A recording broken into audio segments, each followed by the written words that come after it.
Hello दोस्तों, GD के analysis channel में आपका बहुत बहुत स्वागत है। आज इस वीडियो में बात करने वाले हैं पंजाब एंड नेशनल बैंक के बारे में। तो पंजाब एंड नेशनल बैंक की तरफ से एक न्यूज़ निकल के आ रही है। न्यूज़ को कवर करेंगे, जानेंगे उसका असर क्या पड़ सकता है शेयर के ऊपर, स्टॉक के ऊपर।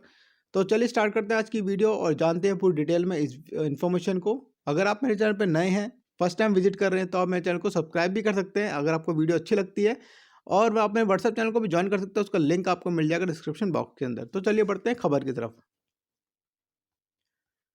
यहाँ पर मैं आपको एक छोटा सा टॉपिक को समझाना चाहूँगा और ये टॉपिक बहुत ज़्यादा इम्पॉर्टेंट है किसी भी कंपनी के बारे में। अगर आपको रिसर्च करनी है तो अगर आप ये टॉपिक समझ जाते हैं तो आपकी रिसर्च आधी पूरी हो जाती है, मतलब 50% रिसर्च आपकी पूरी मानी जाती है। तो यहाँ पर मैं आपको बताना चाहूँगा, कभी भी किसी भी कंपनी को या बैंक को फंड की ज़रूरत होती है, पैसे जुटाने की ज़रूरत होती है। तो किस लिए होती है? वो इसलिए होती है कि कंपनी को अपने कर्जे को पूरा करने के लिए, कर्जा कम करने के लिए, या अपने ही बिजनेस में पैसा डाल करके उसको इम्प्रूव करने के लिए, या किसी दूसरे सेक्टर के बिजनेस में एंटर करने के लिए उसको पैसे की ज़रूरत होती है। तो कहीं ना कहीं अपने बिजनेस को इम्प्रूव करने के लिए और अपने आप को बेटरमेंट करने के लिए कंपनी यहाँ पे पैसे जुटाती है, उसको लगाती है।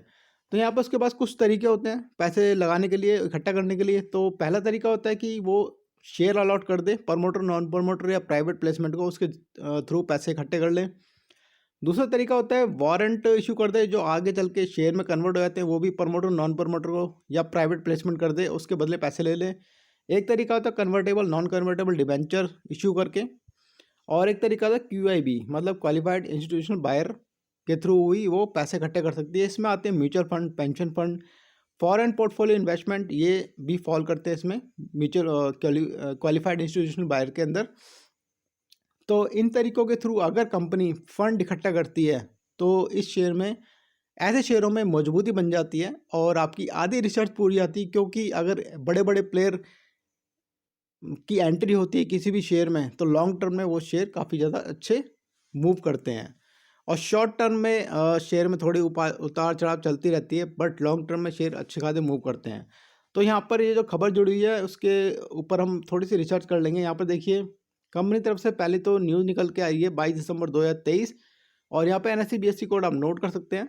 तो कंपनी ने बोला कि कंपनी ने सिर्फ इंटीमेशन दिया, अभी फर्स्ट इन्फॉर्मेशन है ये।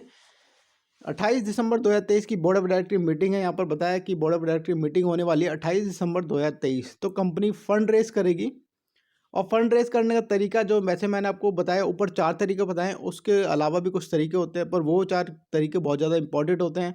कंपनी ने उनके थ्रू फंड को रेज करा तो कंपनी में के स्टॉक में काफ़ी ज़्यादा अच्छी मूवमेंट बन सकती है।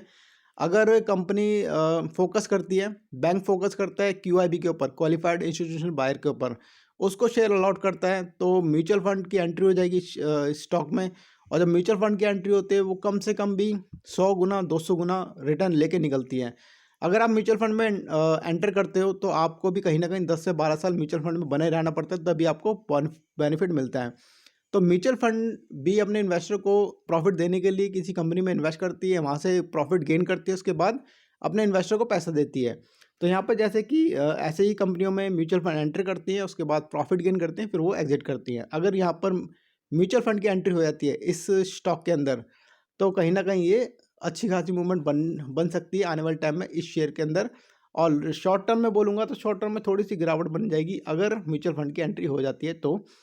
तो देखते हैं 28 तारीख को क्या न्यूज़ निकल के आती है। जैसे 28 तारीख को निकल के आती है न्यूज़, मैं आपको कवर करके पूरी इन्फॉर्मेशन बताऊंगा। तो बने रहिए मेरे चैनल के साथ और जुड़े रहिए और पाते रहिए इन्फॉर्मेशन। तो ये थी इन्फॉर्मेशन आज की पीएनबी को लेकर के। वीडियो आपको इन्फॉर्मेटिव लगी हो तो प्लीज़ सब्सक्राइब जरूर कीजिए। Thank you so much for watching my video.